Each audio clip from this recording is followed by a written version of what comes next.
sudah saya paparkan, sudah saya jelaskan mengenai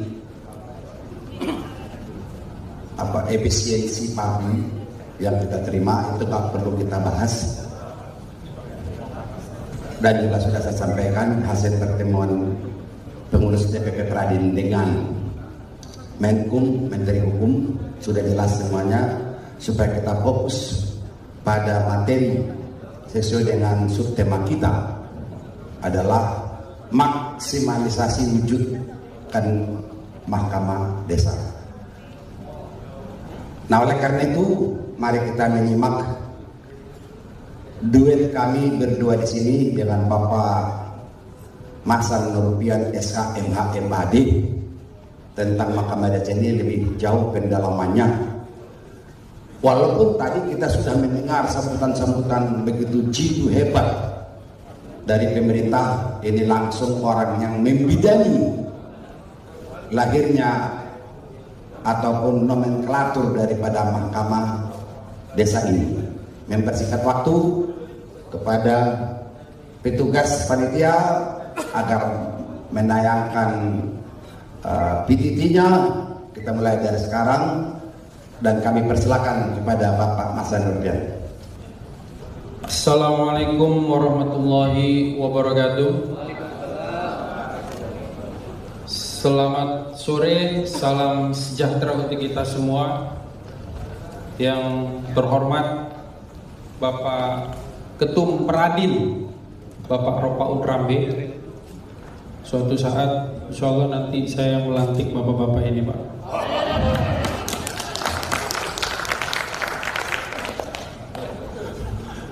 Luar biasa.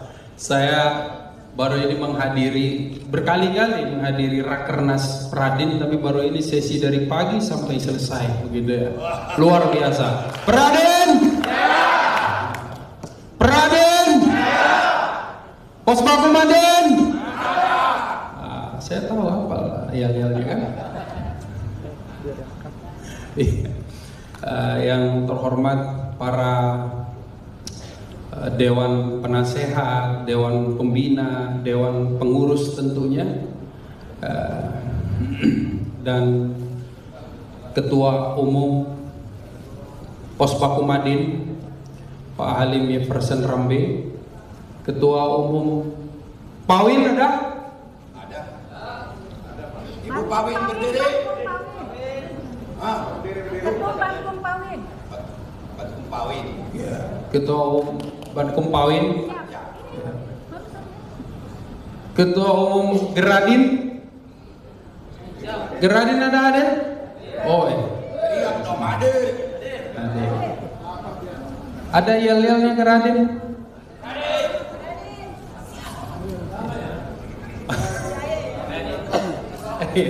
Geradin Jaya. Jaya selalu kita semua. Ya, yang terhormat Bapak dan Ibu sekalian, Pak Sekjen, yang terhormat Sekjen Pradin, ya, dan yang terhormat Bapak dan Ibu sekalian, yang mohon maaf tidak saya sebutkan satu persatu, tapi tidak mengurangi rasa takjub, rasa hormat saya kepada seluruh peserta yang hadir, ya, seluruh pengurus Pradin, Pospaku Madin, Geradin, dan Pawin. Bapak dan Ibu sekalian, saya mewakili Kementerian Hukum. Mungkin sudah banyak yang mengenal saya, ya. Ada yang belum mengenal saya, Pak? Ya. Ada juga yang ketemu dengan kami itu 3 tahun sekali, Pak, baru berjumpa, gitu ya. Kalau mau tahun akreditasi baru berjumpa, gitu ya. Pak Budiman Segala mana? Ya, beliau dari Sultan, ya, rajin berkali-kali ketemu dengan kami, begitu ya. Tapi kalau 3 tahun sekali, Pak. Ya. Bertemu, tapi kalau via WhatsApp atau apa sering kita berkomunikasi, Pak, seperti itu. Ya. Bapak dan Ibu sekalian, ya, Saya ini waktunya menjelang sore begitu ya. Tadi sebenarnya sesi klimaks tadi pada saat pelantikan tadi, sesi klimaks begitu ya. Ini sesi anti klimaks yang dengan maksud adalah kalau kita lagi senam itu peregangan ini, begitu ya. Ini sesi peregangan ya. Jadi di sesi peregangan ini ya kita tetap konsentrasikan otak-otak kita, begitu pikiran-pikiran kita ya, untuk klimaksnya itu bisa kita eksekusi seperti itu. Karena itu saya izin berdiri begitu Pak ya, biar yang di ujung pun bisa menatap saya ya. Dengan PPT Pak, PPT ya, kalau CV saya sudah pada kenal betul mungkin ya.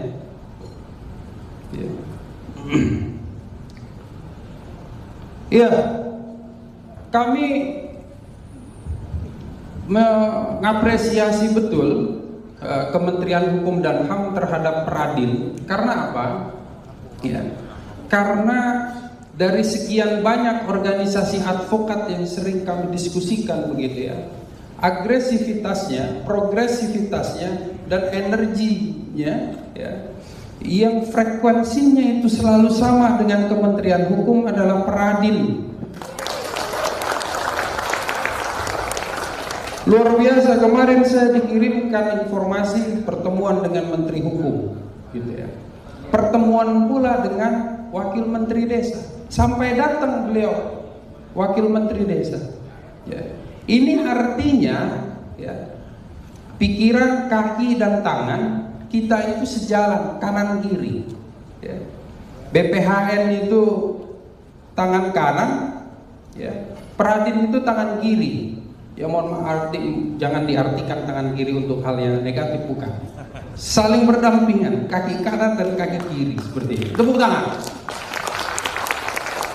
Karena begini Bapak dan Ibu, kami minggu depan itu akan melakukan perjanjian kerjasama turunan dari MOU antara Menteri Desa ya, Pak Supratman Andi Aktas dengan Bapak Yandri Menteri Desa ya. Minggu depan itu saya memimpin langsung rapatnya ya, membahas perjanjian kerjasama yang lebih teknis lagi, bagaimana ya Mahkamah Desa ini itu tertuang di dalam program-program prioritas di desa.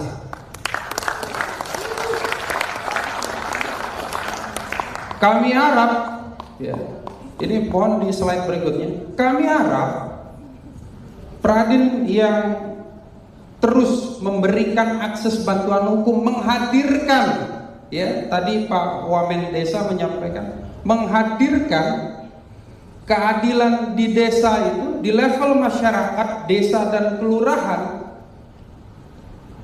itu melalui advokat-advokat yang tergabung di Peradil melalui Posbag Madin, Geradil dan Pawin. Siap?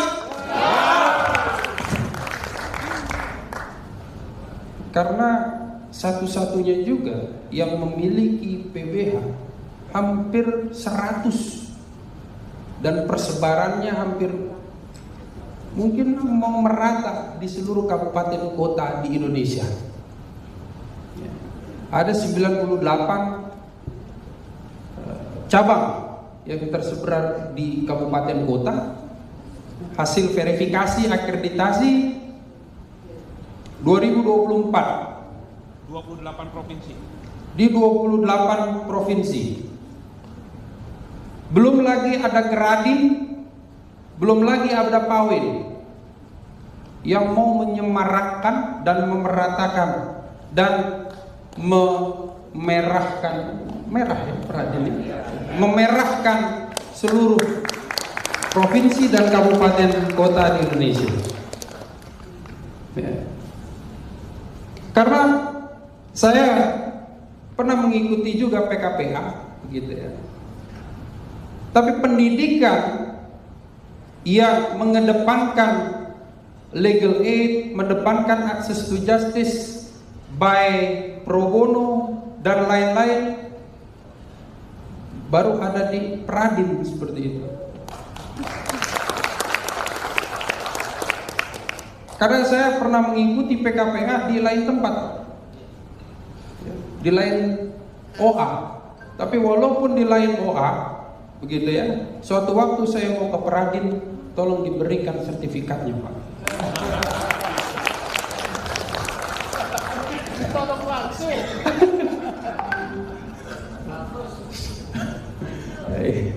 Saya kalau dengan Peradin, apalagi Puspaku Madin itu sudah seperti keluarga, ya. Ayahanda dan abang adik gitu ya. Ya. Jadi mahkamah desa ini, Pak, ya, ini digagas oleh Peradin ini luar biasa, begitu ya.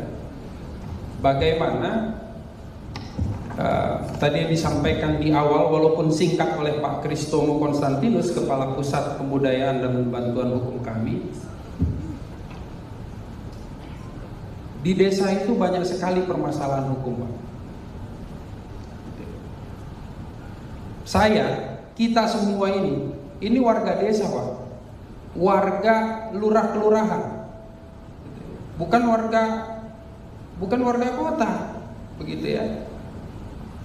Karena ketika kita kembali ke rumah, kita sudah berhubungan dengan kelurahan, karena kita berada di kelurahan mana, desa mana, seperti itu. Apalagi bapak dan ibu terbang dari mana, begitu kan, itu pasti dengan desa, begitu ya.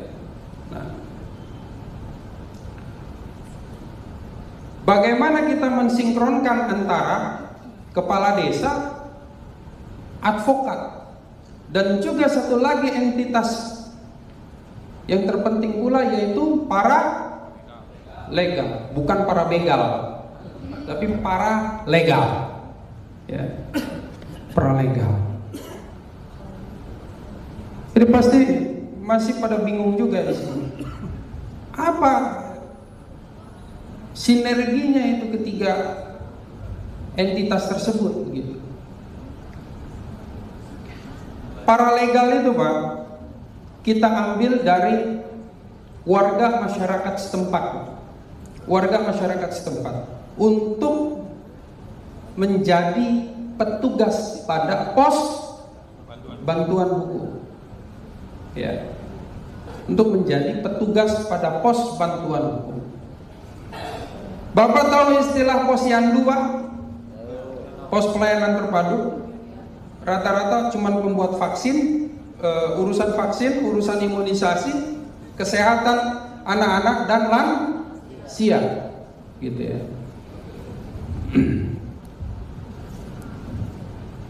Bapak dan Ibu, kenapa dari mungkin tahun 80-an ya, saya mohon dikoreksi, posyandu itu, gitu ya, atau bisa dari tahun sebelumnya sampai saat ini itu tetap eksis posyandu itu. Karena apa? Karena konsepnya adalah kader atau petugasnya itu berasal dari desa itu sendiri. Jadi dia memperhatikan stunting anak-anaknya, tetangga-tetangganya di desa itu sendiri.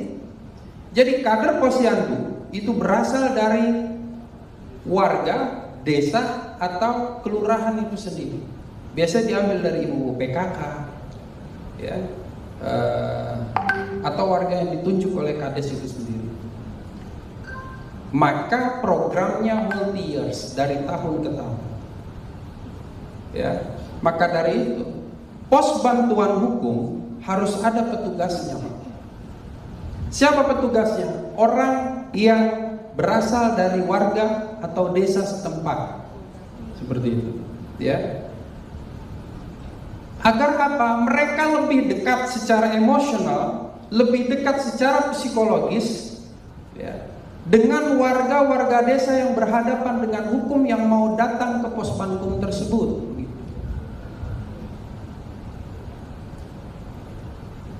Maka dari itu, ya, warga desa yang menjadi paralegal, kita tetap jaga kualitasnya agar dia ketika menjadi paralegal tidak menjadi para begal.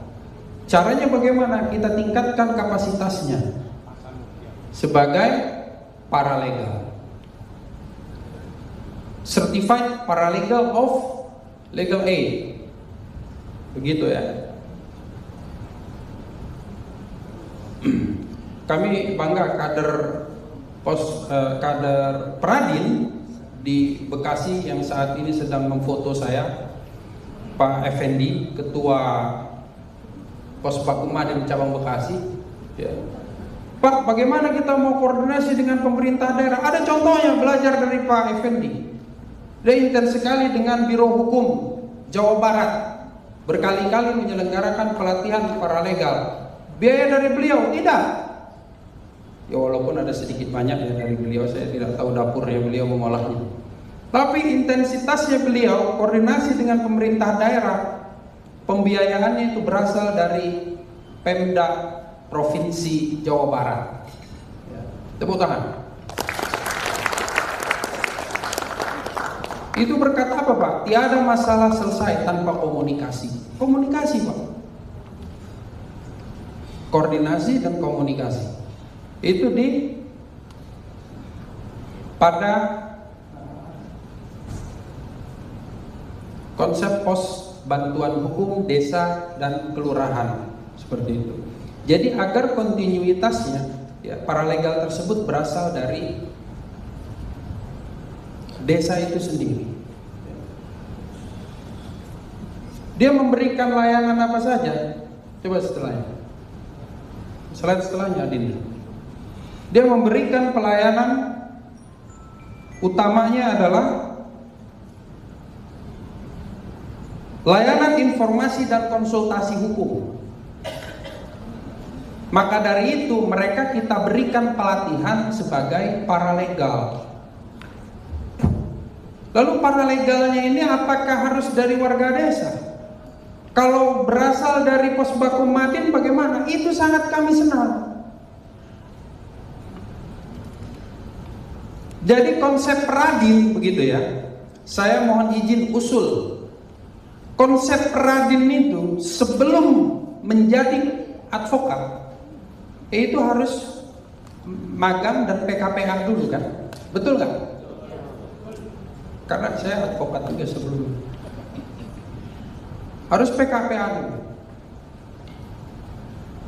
Sebelum PKPA diarahkan mereka ya untuk menjadi seorang paralegal dulu. Diberikan pelatihan mereka. Ketika mereka diberikan pelatihan gitu ya, mereka sebagai paralegal, mereka melakukan aktualisasi. Aktualisasinya di mana? Di pos bantuan hukum seperti itu. Sebelum mereka menjadi advokat. Ya. Jadi mereka tahu dulu praktek-praktek di lapangan berhubungan dengan masyarakat, tidak dengan langsung corporate lawyer, ya, corporate law firm gitu ya. Jadi diharapkan mereka bisa memberikan layanan informasi dan konsultasi hukum, layanan bantuan hukum dan advokasi, ya, dan memberikan rujukan advokat. Namun sebelum memberikan rujukan advokat, mereka diarahkan setiap penyelesaiannya melalui mediasi. Saya diskusi dengan Pak Thomas selaku Dewan pengurus di Pos Bakumadin di Peradin ini juga mengedepankan RJ, restoratif justice begitu ya.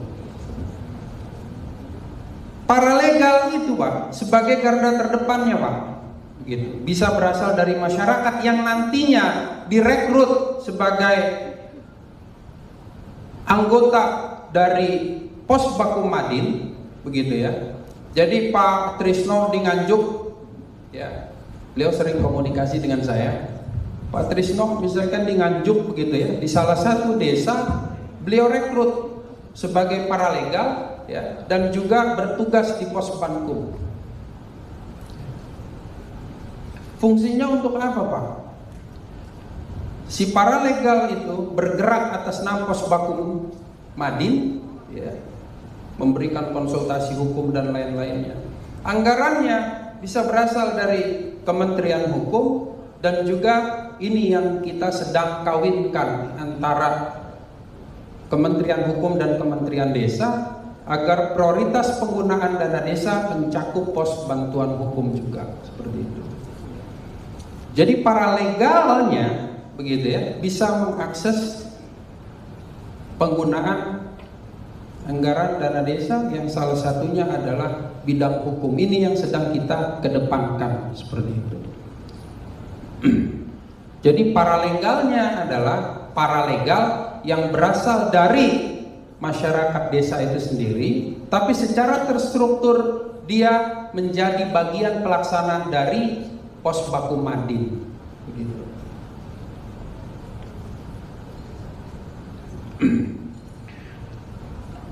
Skema ini Pak, sistem ini sudah sempat hampir dicuri oleh beberapa kantor hukum Pak, begitu ya. Saya tahun 2023 akhir atau 2024 awal itu menjadi saksi ahli pada sidang PT UN hampir 100 desa di Sukabumi. Ya Pak Effendi ya, hampir 100 desa. Kadesnya, kepala desanya itu berkontrak dengan salah satu kantor hukum, satu saja kantor hukum. Jadi hampir 100 itu hanya satu berkontrak dengan satu kantor hukum. Lalu pada akhir tahunnya dilakukan audit inspektorat daerah. Kenapa?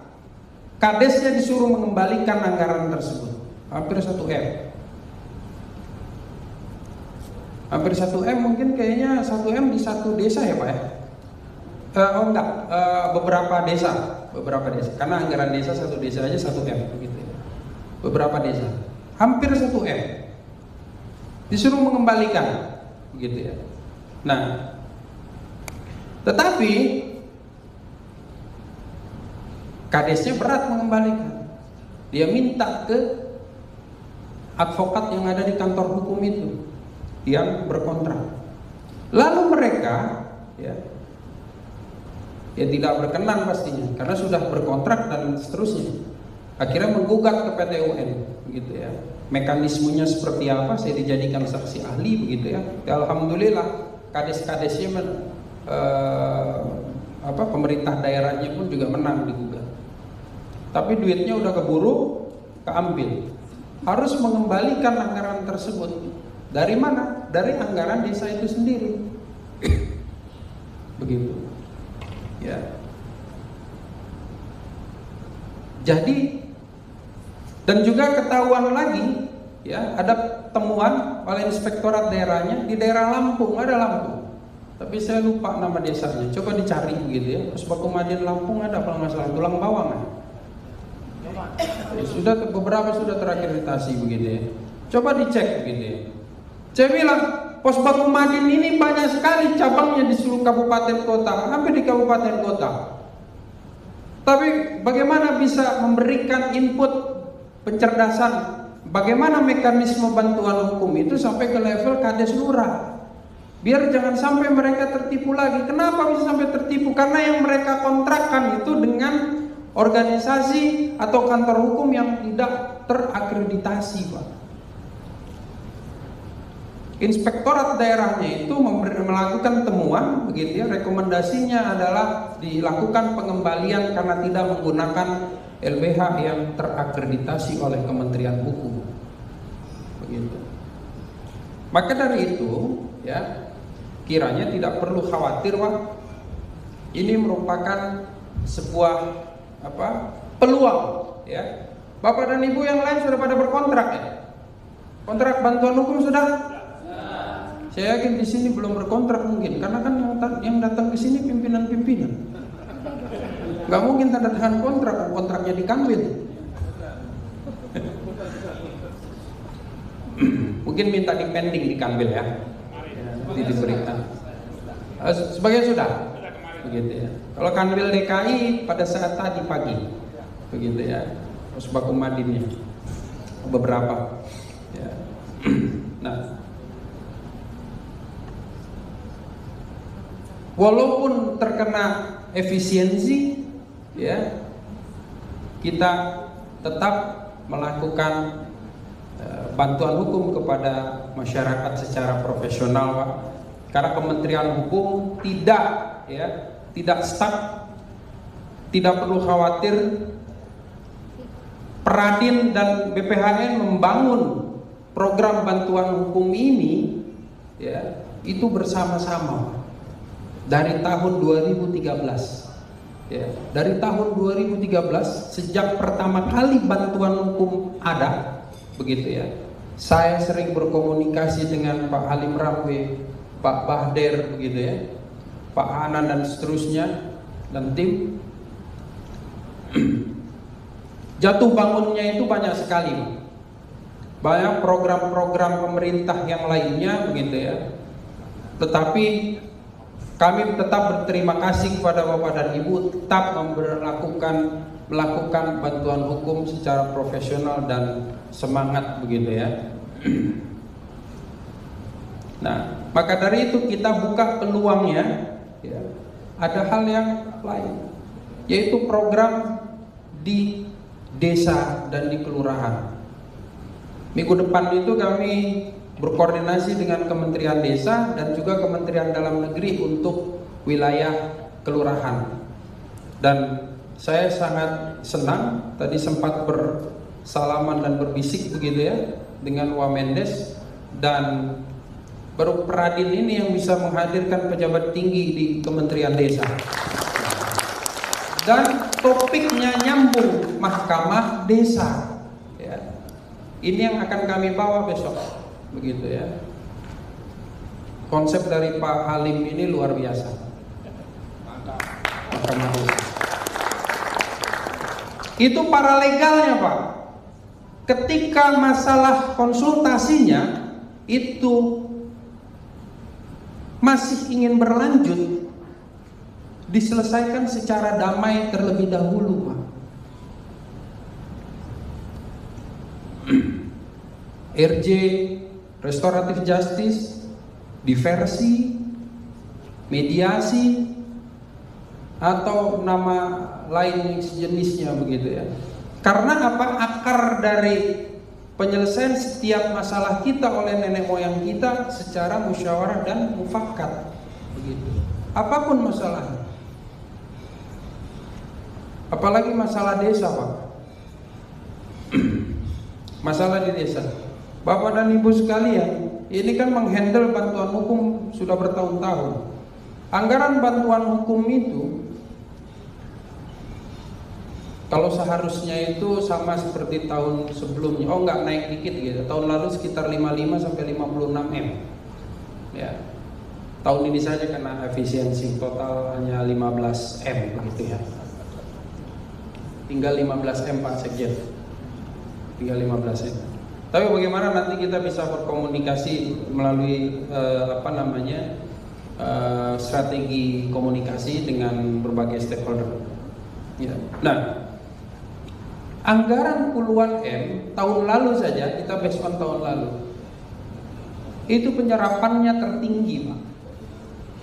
99%. Baik litigasi maupun non litigasi. Ini luar biasa, 99%. Kasusnya paling banyak itu, Pak. Itu kan kasus-kasus yang ada di level masyarakat desa, yang sebenarnya bisa diselesaikan di desa itu sendiri, begitu. Tanpa melulu setiap penyelesaian itu di pengadilan. Maka dari itu Pak Subandi Karo Hukum itu sangat senang ketika didatangi oleh Kepala BPHN kala itu untuk bergandeng bersama membentuk yang namanya peacemaker, non litigation peacemaker. Bagaimana menjadikan kepala desa sesuai pasal 26K Undang-Undang Desa, salah satu kewenangan dari desa adalah memberikan perdamaian atau penyelesaian perkara di wilayahnya. Bukan hanya mengurusi urusan infrastruktur, bikin jalan, bikin jalan, terus dia bangun, begitu dia jalan bisa-bisa lebih tinggi jalan daripada halaman rumahnya. Begitu. Nah, maka dari itu ya, pembangunan di desa dalam bidang hukum itu harus dikuatkan, ditingkatkan terus gitu. Karena masyarakat itu dari hidup, lahir, berkembang, mati, begitu saja rodanya. Gitu ya. Permasalahan hukum kompleks banyak di sana, begitu ya. Nah, maka dari itu, bagaimana memerankan desa atau lurah sebagai non-litigation peacemaker seperti itu. Lalu peran advokat itu ada di mana? Peran advokat itu ketika kepala desa sebagai non-litigation peacemaker NLP, lurah sebagai NLP, mendapatkan ya, menerima kasus yang harus diselesaikan secara damai oleh si paralegalnya, itu tidak selesai, walaupun kita harap selesai di non-litigation peacemaker itu, begitu ya. Tapi rasa adil itu kan tidak bisa ditahan, iya kan? Si A dan si X, si A dan si B biasanya, si A dan si B bertengkar begitu ya, dan ada permasalahan hukum, berkonsultasi ke paralegal, tidak selesai, mereka berlanjut ke kades untuk minta didamaikan.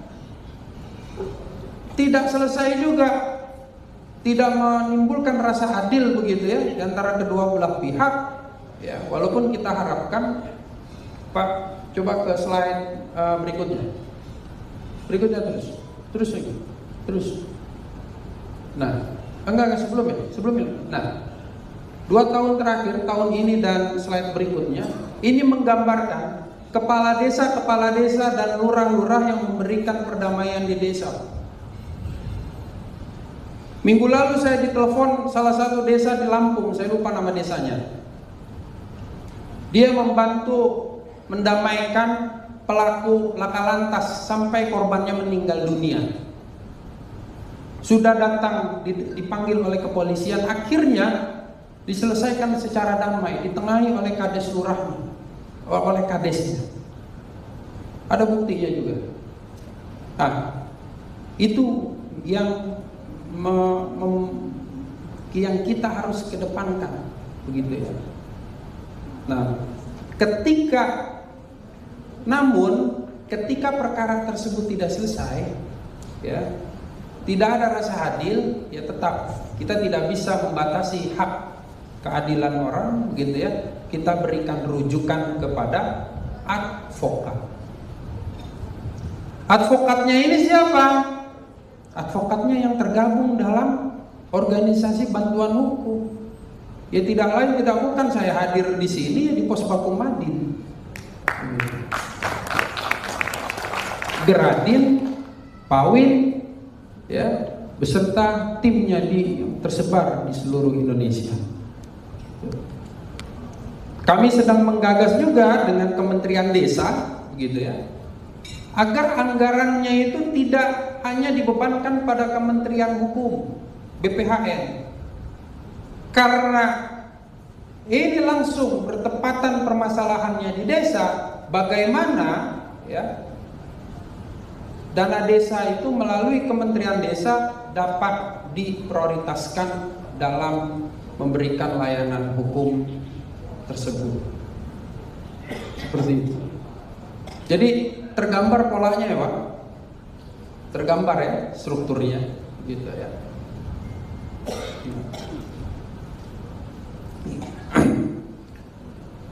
Maka dari itu advokat ya ini harus satu frekuensi dengan Kementerian Hukum.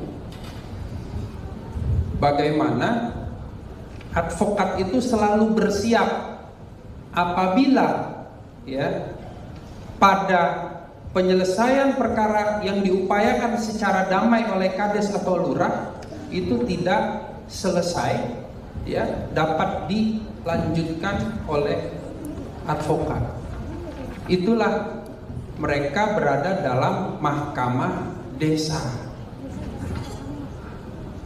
atau balai mediasi atau nama lainnya penyelesaian sengketa di luar pengadilan. Jadi kades atau lurahnya itu disupport oleh advokatnya.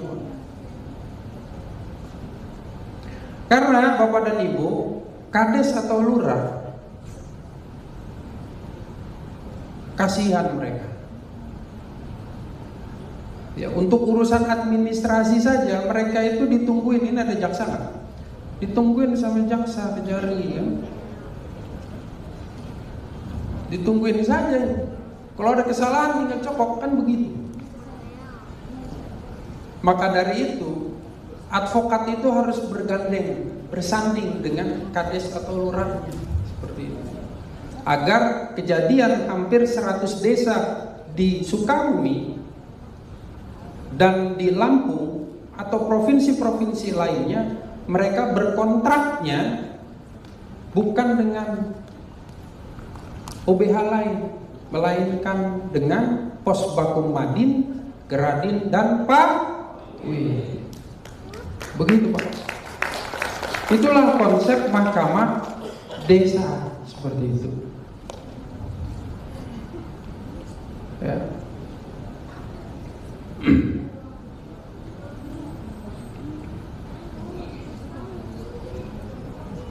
Bapak dan Ibu sekalian, ini konsep yang luar biasa. Kami harap Bapak Ropaun Rambe, Pak Halim Everson Rambe beserta jajaran, gitu ya, Pak Ismail di Geradinnya, dan Pak Win siapa? Masih Pak Bu Erlin? Bankum Pawin. Iya, Bankum Pawin masih Bu Erlin ya? Bukan Bu Erlin tapi Ibu Mike. Oh, Ibu Mike ya. Berdiri saya. Oleh Ibu Mike, begitu ya. Beserta jajarannya harus paham terlebih dahulu konsep ini untuk bisa merangsek masuk ke seluruh desa dan lurah, seperti itu.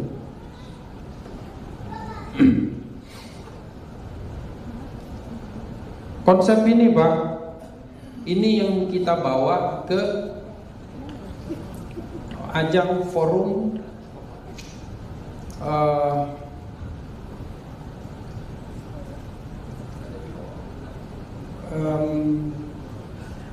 World Justice Forum.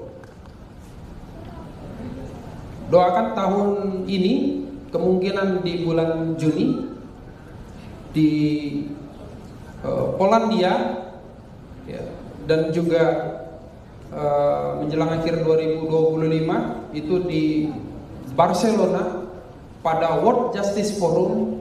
Konsep Posbankum dan Mahkamah Desa ini kami bawa ke kancah internasional. Dan pastinya kami minta data-data dukung dan dokumentasinya itu berasal dari Posbakum Madin, Geradin, dan Pawin. Mungkin itu yang dapat kami sampaikan, Pak Ketum Pradin, Pak Sekjen, dan Bapak Ibu sekalian. Semoga bisa memberikan pemantapan pada konsep Mahkamah Desa ini yang disusun oleh Ketum Pradin yang sangat luar biasa, ya, beserta jajarannya. Semoga bermanfaat bukan hanya untuk kita, tetapi tujuannya adalah untuk masyarakat yang baldatun thayyibatun wa rabbun ghafur. Assalamualaikum warahmatullahi wabarakatuh. Ya, oke, terima kasih Bapak Maskan. Rekan-rekan yang sangat kami cintai, tadi sudah ada pemaparan